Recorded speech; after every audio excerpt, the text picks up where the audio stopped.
우리가 공독한 시편 50편 7절부터 15절 말씀을 본문으로 감사로 하나님께 예배를 드리면이라는 제목으로 함께 은혜 나누기 원합니다. 오늘은 추석입니다. 그렇죠? 올해는 추석이 또 주일날 겹쳤어요. 겹쳐가지고 추석날 우리가 예배를 드리게 됐는데, 추석은요 한가위라고 하잖아요. 한가위라고 하고 최근에 생긴 게 아니라 아주 먼 옛날 우리나라의 역사 기록이 있었던 사만시대부터 지켜져 내려오던 명절이 바로 추석입니다. 그때 뭐 명칭은 조금 달랐죠. 뭐 나라마다 명칭은 달랐지만 다 같이 이런 추석과 같은 명절을 지냈어요. 근데 추석의 원래 의미가 무엇인가요? 원래 의미는 한 해 동안 옛날 농경사회 때 지은 농사의 곡식을 추수한 것을 하늘에 감사하는 날이 바로 추석이었습니다. 뭐 오늘처럼 우리처럼 예배를 하나님께 드리지는 못했지만 옛날에 복음을 알지 못하던 그 시대에는 하늘에 대해서 올 한 해 농사를 이렇게 잘 거두고 추수하게 하신 것에 대해서 감사합니다 하고 제사를 지내던 날이 바로 추석의 의미였습니다.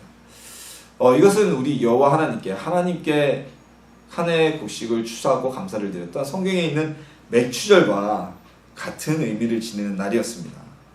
자, 그런데 오늘날에는 우리가 농사를 짓지 않잖아요. 다들 뭐 직장에 가서 일을 하고 일부 극히 농사를 짓긴 하지만 올해는 뭐 요즘에는 추석 전에 훨씬 전에 추수를 하기도 하고 추석 뒤에 추수를 하기도 합니다. 그래서 요즘에 우리나라, 특히 우리나라 같은 경우는 추석이라고 하면 어떤 뭐 농사에 대해서 감사하는 날이 아니라 1년에 한 번 정도 가족끼리 모이는 날, 뿔뿔이 흩어졌던 가족도 어떤 사람들이 그러더라고요. 1년 내내 집에 안 가는데 추석날만큼은 집에 간다.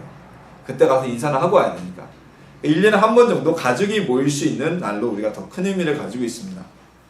우리 뭐 예수님 믿는 사람들은 추석에 어떤 제사도 우리가 지내질 않죠. 근데 안 믿는 분들은, 불신자분들은 추석에 차례를 지내잖아요. 차례. 그게 무슨 얘기냐면 옛날에 유교 국가로서 유교에는 특별한 신이 없어요. 유교에는 유교라는 어떤 그 학문을 통해서 도를 정진하고 자기의 삶을 통해서 도를 전진하기 때문에 유교에는 신이 없어요. 그래서 특별한 신이 없었던 유교에서는 뭐 역시 마찬가지로 조상을 자기 신들의 신처럼 생각해서 한 해 동안 농사를 잘 짓게 한 걸 조상에게 감사하는 날이다 그랬는데, 우리는 이제 예수님 믿는 사람들 차례를 안 지는 이유가 우리 영혼은 죽으면은 다 천국을 가든지 지옥을 가든지 바로 가거든요. 그래서 차례를 지내고 제사를 지내봐야 그걸 받는 주체가 우리 조상이 아니라 귀신들이 와서 그걸 받기 때문에 우리는 우상 숭배로 차례나 제사를 확신하고 지내지 않습니다. 카톨릭하고도 조금 틀리죠. 카톨릭도 옛날에 이 차례를 제사를 지내지 않아서 엄청난 조선시대 때 박해를 받았는데 요즘에는 많이 변질됐어요. 자, 어쨌든 추석 명절에 우리가 하나님께 감사하는 날, 1년 동안에 하나님께서 주신 그 추세대에 감사하는 날이라고 했는데, 오늘은 이 감사의 날에 하나님께 감사를 드리는 우리의 시간이 되기를 소망합니다. 오늘 시편 본문의 말씀을 통해서요, 하나님께 정말 감사의 예배를 드리면 우리에게 어떤 일이 벌어지고 또한 어떤 기적이 나타나는지 함께 말씀을 나누면서 은혜 받는 시간이 되기를 소망합니다. 자, 우리가 왜 예배를 드릴까요? 이렇게 보면 굉장히 아주 기본적인 질문이면서도 어떻게 보면 쉽게 이렇게 답변하지 못하는 질문일 수도 있어요. 자, 특히나 모태신앙이라고 그러죠. 태어날 때부터 예수님을 믿고 태어날 때부터 기독교 가정에서 자란 분들, 이런 분들은 자기 기억이 있을 때부터 예배가 있어요. 기억이 있을 때부터 늘 일요일이면 엄마 따라서 교회 갔고, 주일학교부터 중고등부, 뭐 대학 청년부, 그리고 어른이 되었어도 자연스럽게 이렇게 예배를 드리고 교회를 다녔기 때문에 그게 생활이었기 때문에 왜 예배를 드리세요? 이러면은 글쎄 내가 왜 예배를 드려야 될까? 왜 예배를 드렸지? 내 생활이니까 딱 내 마음에 와닿지 않을 수가 있어요. 근데 이 예배는 왜 우리가 드려야 되는지를 알아야 우리가 하나님께 진정한 감사로 나갈 수가 있습니다. 자, 구약시대, 우리 성경이 마태복음 전에는 구약이라고 그러죠. 예수님 오시기 전에. 구약시대 이스라엘은요, 곧 하나님의 말씀, 율법이 법이고 그들의 생활이었어요. 자, 오늘날에도 이슬람, 엊그저께도 사우디아라비아에서 성기순례를 하다가 한 1000여 명이 밟혀 죽었다 그러죠. 제가 그걸 보고서 인터넷을 찾아봤는데, 와, 상상을 초월해요. 그 메카라는 도시에 어마어마한 이렇게 계곡이 있는데, 거기에 그 성기순례 기간이 되면 사람들이 몰려드는데 정말 발디딜 틈이 없이 사람들이 꽉 차요. 뭐 우리나라 가끔가다 뭐 시청 앞 광장에 모이는데 이건 게임도 되지 않을 정도로 어마어마하게 모이니까 한 사람이 밀려 넘어지니까 살기 위해서는 계속 걸어갈 수밖에 없고 1000명이 깔려 죽는 우리로는 상상할 수도 없는 일이 벌어지는 겁니다. 근데 그 이슬람 사람들이 왜 그렇게 죽을 해마다 그렇게 깔려 죽거든요. 왜 그런 데 갈까요? 이슬람 사람들은요, 법이 곧 그들의 코란이라고 그러죠. 코란이 곧 법이에요. 코란이 곧 삶이에요. 코란에 의하면 사람들은 특별한 사유가 없으면 죽기 전에 한 번은 성리 순례를 해야 그 사람들이 생각하기에 천국에 간다고 생각을 해요. 그러니까 가는 거예요. 오늘날에도 이슬람 지역 가서 도둑질하면 칼로 손 잘라버려요.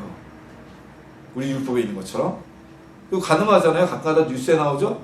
가늠하면 붙잡아다가 가운데 세워놓고 돌로 때려 죽여요. 그 사람들은 자신들의 코란의 율법, 우리 10계명하고 똑같은데 그게 법이기 때문에. 마찬가지로 이 구약의 이스라엘 백성들도 하나님의 말씀이 성경이 곧 법이었어요. 그 사람들은 태어나면서부터 할례를 하고 어릴 때부터 성경 말씀에 대해서 배웠고 왜 예배를 드려야 되고 제사를 1년에 몇 번을 번제를 드려야 되고 이걸 늘 배우고 있었습니다. 오늘 나는 우리가 시편에서도요, 제가 봉독하지는 않았지만 1절부터 6절에 보면 하나님께 우리가 예배를 드려야 하는 이유에 대해서 하나님이 말씀하고 계세요. 오늘 시편의 기자가 이야기를 하고 있습니다. 그 이유는 무엇이냐면 하나님께서는 이 세상을 창조하신 하나님이고 하나님의 능력은 온 세계에 그냥 가득하시고 그리고 거기에 더해서 오늘날 우리에게는 그 아들 예수님을 우리를 대신해서 십자가 달려 죽게 하시고 우리를 위해 구원해 주신 그 은혜를 받았기 때문에 우리는 예수님께 예배해야 된다고 오늘 말씀에 오늘 우리에게 말씀하고 계십니다. 근데 오늘 시편은요, 예수님 오시기 전의 이야기예요. 예수님이 이 땅에 오시기 전의 이야기이기 때문에 하나님이 그 아들을 우리에게 보내주지도 않으셨어요. 우리 대신 죽게 하지도 않으셨어요. 그럼에도 불구하고 우리가 하나님께 찬양하고 감사해야 된다고 이야기하고 있습니다. 명절만 되면요, 명절만 되면 이제 가족들이 다 모인다고 했잖아요. 그럼 명절 돼서 가족들이 모이는 이유가 무엇일까요? 시골에 계신 어제도 제가 아는 친구한테 이렇게 뭐 명절 인사를 카톡으로 보내다 보니까 연락이 왔어요. 해마다 서울에서 명절을 샜는데 올해는 시골로 내려가게 됐대요. 어머니가 계신 제 학교 후배인데, 여자 후배인데, 그래서 어제 금요일날 퇴근을 하자마자 차를 타고 몇 시간을 달려서 갔더니 둘째 아들이, 자기 남편이 둘째 아들인데 큰형님은 그 큰 아주머님이죠. 큰 아버지머님은 자기는 일건 자기 남편하고 둘이 가가지고 벌초 같은 거 다 하고 났더니 벌초 다 끝나니까 저녁에 삐끔 내려왔다고. 그리고 힘들게 와가지고 다 해놓으니까 삐끔 내려오더니 자기 여자친구 데리러 간다고 얼굴만 비치고 또 쭉 내려가고 자기가 집안일 다 해야 된다고 투덜투덜 저한테 하소연을 하는 거예요. 근데 왜 우리가 그럼에도 불구하고 왜 시골에 내려갈까요? 그러면서도 이 친구가 하는 말이 있어요. 자기는 아주머님한테 화가 나지 우리 어머님하고 우리 신랑한테는, 우리 오빠한테는 화나는 게 없다고. 불만 없다고. 왜 그러면서도 시골에 갈까요? 우리 매제도 1시간이 넘게 왔어요. 그쵸? 오면은 오기 싫을 때 솔직히 있죠. 근데도 우리가 왜 와요? 부모님이니까. 그쵸? 부모님이니까 당연히 와야 되는 거예요. 나한테 뭐 재산을 주지 않고 무슨 이재용처럼 엄청난 부자가 되지 않게 하고 나를 많이 가르쳐주지 않았어도 나를 있게 하신 부모님이기 때문에 사람이 누구나 다 부모님께 얼굴 비치고 효도하는 건 이건 아주 기본적인 사람의 도리라고 우리가 얘기를 합니다. 그래서 우리 하나님은 우리를 존재하게 하신 분이에요. 하나님이 아니면 우리가 있을 수가 없어요. 그리고 하나님이 아니면 지금 이 세상도 있을 수가 없어요. 그리고 이 세상도 하나님이 지금 지으신 질서에 따라서 운행되고 존재하고 있기 때문에 우리는 창조자이신 하나님께 감사해야 되는 겁니다. 우리가 이 세상에서 살아간다는 이유만으로, 우리 인류는 우리가 존재하고 있다는 이유만으로, 하나님이 창조주이시라는 이유만으로도 하나님께 우리가 예배하며 찬양하며 감사를 드려야 한다는 겁니다. 우리 이 시간에 하나님의 은혜 감사하는 저나 여러분이 되기를 소망합니다. 두 번째로 오늘 본문에서는 하나님께서 예배 가운데서 우리에게 진정 원하시는 것이 무엇인지 말씀하고 계세요. 자, 하나님께서는요, 우리에게 이 시편에서 내가 너희에게 소나 양이나 재물을 원하는 것이 아니라고 말씀하고 계십니다. 자, 무슨 얘기일까요? 사람들은요, 겉으로 보이는 것에 굉장히 많이 끌리게 돼요. 그러니까 물질적인 것, 외형적인 것. 자, 누군가 겉모습이 화려한 사람, 그리고 좋은 차를 타는 사람, 돈이 많은 사람, 좋은 학교를 나오고 좋은 직장을 가진 사람, 이런 사람들과 다들 친해지고 싶고 그 사람과 가까워지고 싶고 같은 사람들이 있으면 그들과 함께 무리에 섞이길 원합니다. 더 눈이 가게 됩니다. 그리고 사람들은요, 나한테 더 잘하는 사람한테 마음이 가게 돼 있어요. 그렇죠? 나한테 더 잘해주고 나한테 더 많은 것을 선물하는 사람한테 마음이 끌리게 돼 있어요. 당연한 거죠. 그런 얘기가 제가 하는데, 100사람이 다 나쁜 놈이라고 해도 나한테만 잘하면 그 사람은 나한테 좋은 사람이다. 제가 이런 얘기를 하거든요. 사실이잖아요. 사람은 그렇게 선물을 많이 하는 사람을 좋아해요. 근데 우리 하나님은 우리가 하나님께 드리는 재물, 우리가 예배 시간에 오늘도 헌금을 드리고 또한 봉헌 기도를 드렸지만, 하나님께서는 우리가 드리는 헌금, 소나 양, 구약시대에 하나님께 드렸던 이런 재물 때문에 우리의 예배를 기뻐하시는 것이 아니라고 말씀하고 계십니다. 자, 왜냐하면요, 소나 양이나 곡식이나 이 세상의 모든 돈이나 이 모든 것이 다 하나님의 소유이기 때문이라고 말씀하고 계세요. 심지어 하나님께서는 내가 너희의 집에서 소를 내가 끌고 오겠니? 너희의 외양간에 있는 양을 내가 뺏어오겠니? 너희 곡식 창고에 있는 곡식을 내가 가져오겠니? 내가 너희에게 원하는 것은 그 소나 양이나 곡식이나 번제물 때문에 예배를 드리기를 원하는 것이 아니다라고 말씀합니다. 왜냐하면 하나님이 이렇게 말씀하세요. 오늘 본문을 통해 보면 이 세상의 모든 것이 너희 집에 있는 것이 아니라 이 세상 모든 것이 다 나의 것인데 내가 너희가 드리는 그 재물을 받고자 해서 그것 때문에 너희 예배를 기뻐하는 것이 아니라고 말씀하고 계시는 겁니다. 자, 우리가요, 자칫 잘못하면 빠질 수 있는 게, 우리가 하나님께 드리는 것을 나의 기준으로 나는 이만큼 하면 됐어 라고 착각할 때가 가끔가다 있습니다. 자, 예를 들어서 내가 열심히 교회 와서 봉사를 해요. 그렇죠. 일주일 내내 직장 생활하고 일주일 내내 힘들게 일하고 주일날 아침부터 저녁까지 봉사를 해요. 그러면서 스스로 뿌듯해요. 야, 나는 이만하면 됐어. 내가 이 정도면 하나님 앞에 열심히 하지. 또 어떤 사람들은 그렇게 얘기를 해요. 열심히 일을 해서 돈을 벌어서 하나님께 많은 헌금을 드려요. 그리고 야, 나는 됐어. 나는 이만큼 하나님께 드렸으니까 하나님께 나는 할 만큼 한 거야 라고 생각할 수가 있어요. 그런데요, 하나님은 이 세상 모든 것이 하나님 거예요. 이 세상 모든 것이 하나님 것이기 때문에 내가 아무리 드린다고 해도 우리가 드린 시간과 우리가 드린 몸과 우리가 드린 헌금으로 하나님을 기쁘시게 할 수는 없다는 겁니다. 자, 예를 들어서 우리가 대한민국 최고의 재벌한테 내가 오늘 점심 사드릴게요. 그리고 와서 5,000원짜리 할매 순댓국집에 가서 5,000원짜리 순댓국 딱 사줘요. 기뻐할까요? 그 마음은 즐겁게 받을지는 모르지만 대한민국 최고 재벌이 5,000원짜리 할매 순댓국 먹으면서 와, 진짜 이렇게 기쁠 수가, 이건 그렇게 얘기하는 건 드라마에서나 나오는 얘기죠. 그렇죠? 그렇게 생각하지 않아요. 마찬가지입니다. 하나님께 우리가 무슨 돈을 가지고 헌금을 가지고 내가 봉사를 가지고 하나님 나는 기쁘시게, 나는 이만큼 하나님은 이렇게 해서 즐겁게 하겠다, 이거는 착각이라는 겁니다. 하나님께서 가장 기뻐하시는 것은 봉사를 할 때도 또한 헌금을 할 때도 예배를 드릴 때도 우리의 마음 중심이라는 거예요. 거칠애로 하나님께 무엇을 드리고 거칠애로 하나님께 많은 것을 드리고 마음은 딴 데가 있는 것이 아니라 진심 어린 마음을 하나님은 기뻐하시고 즐겁게 받으신다는 겁니다. 이 말씀은요, 반대로 생각하면 우리에게 참 힘이 되는 말씀이에요. 왜냐하면 반대로 생각하면요, 하나님께서는 하나님의 자녀들을, 우리 성도들을 재력과 같은 물질적인 것이나 아니면 학력이나 외모 등 이런 외형적인 것으로 판단하고 차별하지 않으시는 분이라는 겁니다. 사무엘 선지자가 하나님의 계시를 받습니다. 내가 이 나라의 왕인 사울을 버렸노라. 너는 이새의 집에 가서 사울을 대신할 왕에게 기름 부으러 가라. 그러니까 사무엘이 가서 이새에게 자초지종을 얘기해. 내가 하나님께 이런 계시를 받았으니 당신의 아들 중에 사울을 대신한 왕을 세우려고 하나님께 계시를 받고 왔어. 아들들을 세우시오. 이새가 자신의 아들들을 쫙 세웠어요. 사무엘이 보았더니 큰아들이 너무 잘생겼어. 마음을 혹 뺏겼어. 이 사람이야말로 이스라엘의 왕이로구나. 아마 키도 크고 덩치도 좋고 잘생겼었던 것 같아요. 그에게 기름 부으려는 찰나에 하나님께서 막으십니다. 그래서 하나님 이런 말씀하세요.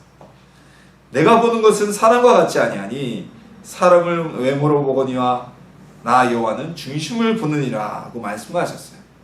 그리고 그 형제 중에 아주 보잘것없어서 그 아버지조차도 보잘것없어서 왕을 삼는다는 자리에 부르지도 않았던 막내였던 다윗을 이스라엘의 임금으로 하나님이 삼으셨습니다. 하나님께서 우리를 이렇게 외형으로 보지 않으시기 때문에 우리가 부자가 아니라도 우리가 만원금하지 못하더라도 내가 혹여 하나님께 너무 바빠서 시간을 들이지 못한다고 할지라도 믿음이 없어서 성경 신앙생활한 지 얼마 되지 않아서 성경을 잘 모른다고 할지라도 우리의 마음 중심으로 하나님께 나가면 진심으로 나가면 하나님은 그 사람을 훨씬 더 기뻐하신다는 사실입니다. 그래서 우리는 예배할 때 마음으로 하나님께 나가야 됩니다. 마음으로. 우리 마음으로 나간다는 게 예배한다는 게 무엇일까요?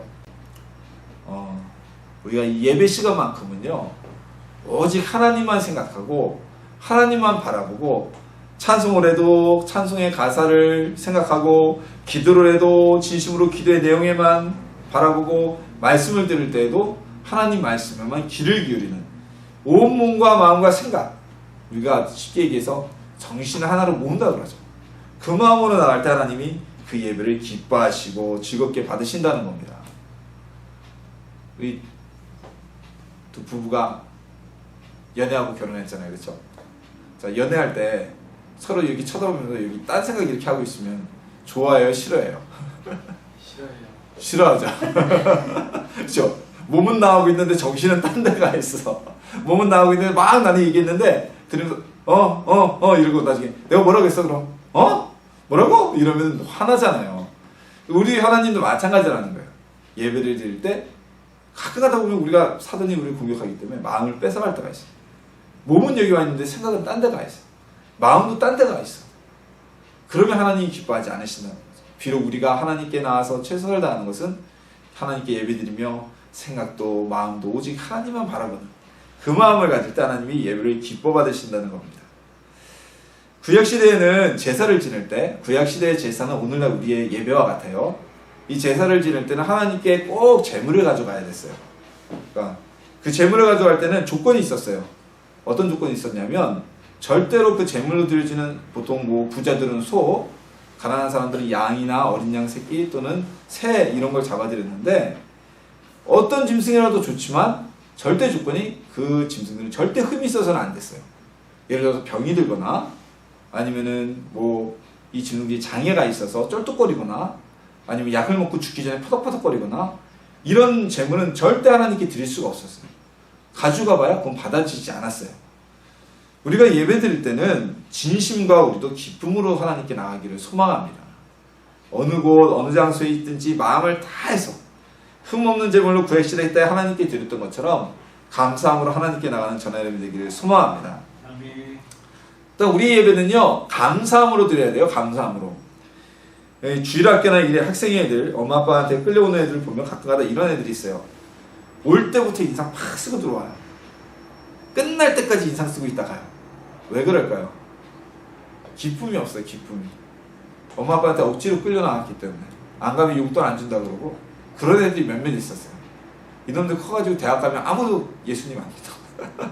억지로 끌려 나왔으니까 기뻐하겠어요. 근데 예배 같은 예배를 드려도 주일학교 학생회도 막 나오면 교회만 나오면 막 즐거워하고 기뻐하는 아이들이 있어요. 어른들도 마찬가지예요. 성인 성도님들도 보면 예배 들어오는 순간부터 인상 팍 쓰고 들어오는 분들이 있어요. 근데 교회 나오면서부터 즐거워가지고 막 벌써 길거리에서부터 얼굴에 꽃이 피고 예배 드려 간다는 기쁨 때문에 예배 드릴 때도 즐겁고 행복한 분들이 있어요. 자, 하나님이 누구의 예배를 받으실까요? 우리가 기쁨과 즐거움으로 하나님께 나갈 수 있을 때 하나님이 우리 예배를 받으십니다. 우리가 기쁨이 충만한 상태에서 하나님께 예배를 드려야지 하나님이 기쁘게 받으시는 거죠. 저 어제 모처럼 집에 왔어요. 우리 정대현 성도님이 집에 왔는데 집에 들어오면서부터 이러고 들어와봐. 부모님이 뭐라 그러시겠어요? 막 짜증내시겠죠, 그렇죠? 들어올 때부터 어머니, 아버지 저 왔어요 이러면 얼마나 기뻐하시겠어요. 근데 처음부터 인상 팍 쓰고 뭐 며느리도 마찬가지지. 인상 팍 쓰고 이렇게 들어오면 맞는 순간부터 기분 확 상할 수밖에 없죠. 우리가 하나님께 나올 때도 감사와 기쁨의 예배를 드리는 하나님의 자녀 되기를 소망합니다. 자, 그럼 감사의 예배를 드리면 어떤 일이 일어날까요? 오늘 말씀의 제목이 이제 본문이 나오는 거죠. 오늘 본문 13절부터 15절 말씀을 우리 함께 다 같이 봉독하겠습니다. 14절부터입니다. 14절 죄송합니다. 14, 15절. 감사로 하나님께 제사를 드리며 지존하신 이에게 내 서원을 갚으며 환난 날에 나를 부르라. 내가 너를 건지리니 내가 나를 영화롭게 하리로다. 아멘. 우리가 드리는 감사의 예배는요, 기적을 일으키게 됩니다. 기적이 딴 게 아니에요. 기도에서 일어날 수도 있지만 오늘 말씀에는 감사로 예배드리는 자에게 하나님이 기적을 일으키신다는 겁니다. 감사로 드리는 예배는 하나님의 마음을 기쁘게 하고요, 하나님이 무엇이든지 해주고 싶어하는 마음을 갖게 한다는 겁니다. 아까 말씀을 드렸죠. 나한테 잘하면 나한테 좋은 사람이에요. 나한테 잘하면 그 사람은 내게는 정말 기쁜 사람이에요. 뭐 하나라도 더 주고 싶죠. 성경에 보면요, 감사 예배를 드려서 하나님께 복을 받는 사람들이 있어요. 자, 인류 최초의 사람이었던 아담과 하와의 둘째 아들이었던 아벨, 첫째 아들이었던 가인, 이들이 하나님께 예배를 드렸습니다. 감사의 제사를 드렸어요. 똑같은 장소에서 두 사람이 각자, 가인은 자신이 1년 동안 농사지은 열매를 갖다 놓고, 아벨은 자신이 기른 양이 난 어린 양 새끼를 잡아서 하나님께 제물로 드리고 예배를 드렸어요. 제사를 드렸어요. 근데 누구의 제사를 하나님이 받으셨느냐? 하나님께서는 똑같은 장소에서 똑같이 드린 두 제사 중에 아벨의 제사를 받으셨어요. 왜냐하면 아벨이 더 진실되고 감사한 마음으로 하나님께 제사를 지냈기 때문입니다. 그래서 아벨이 어떤 사람으로 칭함을 받아요? 하나님께서 아벨을 의로운 사람으로 여기세요.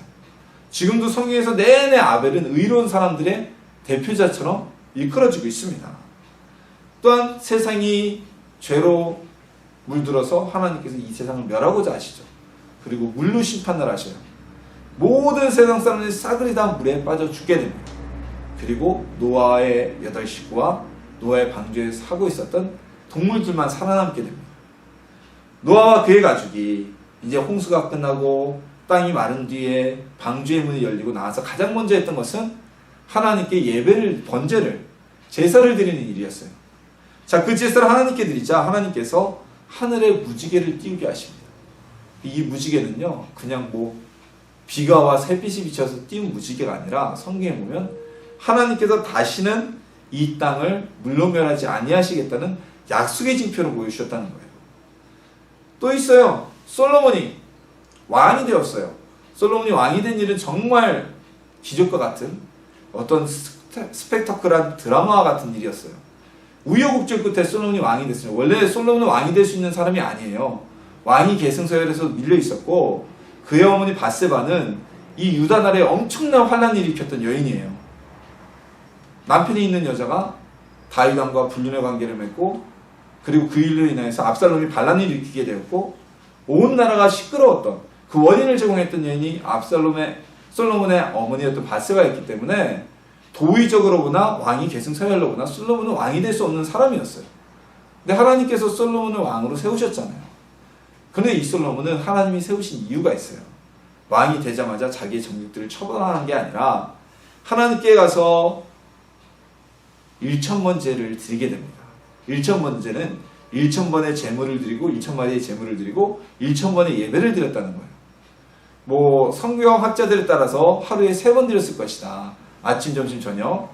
이런 사람들이 많아요. 또는 하루에 한 번씩 드렸을 것이다. 또는 한꺼번에 1,000마리를 한꺼번에 그냥 싹 몰아서 드렸을 것이다. 여러 가지 의견이 있는데, 하루에 3번 드렸다고 쳐도 1,000번이면 거의 1년 가까운 기간을 하나님께 예배를 드리고 계속 아침, 점심, 저녁으로 제사를 드린 겁니다. 그 1,000번제를 드리고 나자 하나님께서 솔로몬에게 나타나시게 되죠.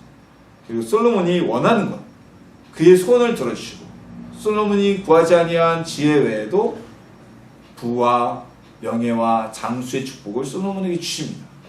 하나님이 기뻐하시는 예배는 이런 놀라운 역사가 나타나요. 또 한 군데를 우리가 더 살펴볼까요? 자, 바울과 실라가 전도를 하다가 빌립보에서 붙잡히게 됩니다. 정말 억울하게 붙잡히게 됩니다. 귀신이 들려서 점을 치는 종이 하나가 있었어요. 귀신이 들려서, 제정신이 아닌데 제정신이 아니면서 점을 보는 거예요. 그러니까 그 여인이 점을 보면 이 여인은 노예였기 때문에 사람들이 점값을 복채라고 그러죠. 복채를 주는데 이 귀신 들린 여인이 가져가는 게 아니라 그 노예의 주인이 다 그 돈을 챙겨갔어요. 바울이 보니까 너무 불쌍해. 그래서 그 여인을 예수님의 이름으로 그 여인의 몸속에서 귀신을 쫓아내게 합니다. 이 귀신을 했던 여인이 정상인이 되었어요. 근데 그 주인한테는 손해가 오는 거야. 왜냐면 종이 점을 못 보니까 자기한테 수익이 없잖아요. 주인의 입장에 생각할 때는 그 종 여인의 인생이라는 건 상관도 없었던 거예요. 나한테 돈을 벌어주는 수단이었지. 그러니까 화가 나니까 바울과 실라를 붙잡아다 간원에게 끌고 가고 이유도 묻지 않고 채찍질하고 때려서 지하 감옥에 가두게 됩니다. 근데 바울과 실라가 지하 감옥에 가서 무엇을 했냐면 하나님께 감사의 찬양을 드려요. 물론 오늘날처럼 뭐 예배의 말씀을 전하고 이런 정식적인 예배는 아니었지만 지하 감옥에서 신나게 두들겨 맞고 뭐 옛날에는 오늘날처럼 뭐 그런 게 없었잖아요. 거의 고문 수준으로 몽둥이로 때리고 채찍질하고 막 했을 텐데 그 아픔 속에서 감사함으로 하나님께 찬양을 하니까 어떤 일이 벌어집니까? 지진이 나요. 근데 지진이 났는데 건물이 무너지는 게 아니라 수갑이 풀어지고 옥문이 열렸어요. 옥문 자물쇠가 열렸어요. 상식적으로 지진이 나면 건물이 무너져야 되잖아요. 수갑이 풀리고 옥문이 열리더니 이 바울과 실라가 걸어 나올 수 있게 됩니다. 그리고 그 모습을 목격한 그 감옥의 간수가 바울과 실라를 자신의 집으로 모셔가고 바울과 실라를 통해서 예수님을 영접하고 구원을 받게 됩니다. 그래서 빌립보의 교회가 세워지는 놀라운 기적이 나타나게 됩니다. 우리가 하나님께 감사 예배를 드리면요, 우리의 삶에 기적이 나타나요. 감사 예배를 드리면요, 안 되는 일이 잘 돼요. 있을 수 없는 일이 이루어져요. 힘들고 어려운 일들이 사라지게 됩니다. 그리고 우리가 고난 속에 있을 때라도 감사 예배를 하나님께 드리게 되면 하나님 오늘 말씀에서 이야기하고 계시잖아요. 환난 날에 내가 너를 건지리니 내가 나를 영화롭게 하리라. 우리가 어려운 가운데서 감사 예배를 드릴 때 하나님이 우리를 건져주신다고 약속하고 계십니다. 그리고 우리가 그 어려운 가운데서 건져냄을 보고 모든 사람들이 야 정말 저 사람들은 예수 믿더니 하나님 믿으니까 하나님이 진짜 구원해 주네? 있을 수 없는 일이 일어나네? 예수 믿으니까 복을 받아. 이렇게 하나님의 영광을 우리를 통해 드러나게 하신다고 오늘 말씀에서 우리에게 전하고 계신 겁니다. 우리 하나님께 감사와 기쁨의 예배를 드리는 성도님들이 되기를 소망합니다. 그래서 가정 예배를 드리라는 얘기를 많이들 해요. 가정에서 예배를 드려서 하나님을 기쁘게 하라. 근데 중요한 거는 자, 우리의 예배는요, 감사와 기쁨의 예배를 드릴 때 우리의 삶에 기적이 일어납니다. 하나님이 우리를 구원해 주신다고 약속하고 계십니다. 그리고 오늘 말씀에 하는 것처럼 하나님께서 기뻐하시는 예배는 많은 헌금과 우리의 겉모습에 화려함이 있지 않습니다. 숫자에 많고 적음에도 있지 않습니다. 오늘은 우리 외제와 동생 가족이 와가지고 같이 예배 드리시니까 꽉 찬 것 같아요. 2명이 왔는데도. 혼자 드리건 둘이 드리건 셋이 드리건 진심으로 드리는 예배에 하나님이 이 자리에 함께 하세요. 예수님이 마태복음 18장 20절에 두세 사람이 내 이름으로 모인 곳에는 나도 그들 중에 있느니라. 물론 한 사람이 모인 곳은 이런 말씀 안 해줬지만 최소한 이 두세 사람, 어쨌든 하나님의 이름으로 감사하며 예배하는 곳에는 하나님이 함께 하신다는, 예수님이 함께 하신다는 말씀이에요. 우리의 기준과 하나님의 기준은 달라요. 사람은 외형적인 모습을 봐요. 큰 교회가 좋죠. 그리고 많은 사람들이 모이는 것이 좋죠. 그리고 부자가 더 좋죠. 많이 배우고 잘생긴 사람이 더 좋아 보이죠. 그러나 하나님께서는 예배자의 마음 중심을 보시는 분입니다. 아무리 이 자리에서 거룩하게 있는 것처럼 이렇게 해도 마음에 딴 생각이 가 있거든. 그럼 하나님이 맞지 않으신다는 거예요. 비록 우리가 없고 좀 초라하고 힘들고 지친 몸으로 왔어도 내 마음속에 정말 예수님을 사랑하는 마음이 있다면, 감사하는 마음이 있다면 하나님은 그 예배를 기쁘게 받으시고 우리를 축복하신다는 겁니다. 근데 이 예배는 우리가 의무감으로 드려서는 안 돼요. 두려움으로 드려서는 안 돼요. 나 예배 안 드리면은 안 되는데, 예배 안 드리면 벌 받을 것 같아. 나 예배 안 드리면 큰일 나. 하나님한테 징계 받을 것 같아. 아니면 나 교회 안 가면 좀 찌찜해. 우리 엄마 아빠한테 혼나. 아니면 마누라고 바가지 긁고. 이런 마음으로 예배를 드려서는 안 된다는 거예요. 진심으로 우러나오는 마음. 근데 그게 쉽지가 않죠. 진심으로 우러나온다는 게. 그 마음이 없으면 우리 성령님께 우리가 그래서 기도를 하는 겁니다. 예수님이 그래서 성령님을 우리에게 도와주시는 분으로 보내주시는 거예요. 아우, 진심으로 좀 감사하는 마음 좀 생기게 해주세요, 성령님. 정말 제가 감사 예배를 드릴 수 있게, 기쁨으로 예배를 드릴 수 있게 저를 도와주세요, 성령님. 이렇게 기도하면 성령님이 우리를 도우시고, 우리를 창조하시고, 우리를 지으신 그 하나님께, 우리를 구원하신 하나님께 감사와 기쁨으로 예배 드릴 수 있도록 도와주실 겁니다. 오늘 추석인데도 와서 예배 드리고, 솔직히 중간에 예수님도 안 믿으시는데 추석이라고 나오는 게 쉽지는 않았을 거예요. 쉽지는 않았을지 모르는데, 그래도 이 자리에 와서 예배드리는 거 하나님이 얼마나 기뻐하시겠어요. 그리고 집 근처에도 큰 교회들 많은데 가까운 데 가자 그럴 수도 있는데, 그래도 좀 멀어도 조금 걸어도 작은 교회 우리 목사님이 아니면 형님이 하는 교회 가자고, 우리 오빠가 하는 교회 가자고, 이거 나온 것 자체를 하나님이 참 기뻐하실 거예요. 우리 감사 예배를 언제까지나 하나님이 기뻐하시는 예배를 드려서 하나님이 주시는 복과 또한 하나님이 우리에게 약속하신 환난에서부터 건짐을 받는, 축복을 받는 주님의 자녀 되기를 예수님의 이름으로 축원합니다.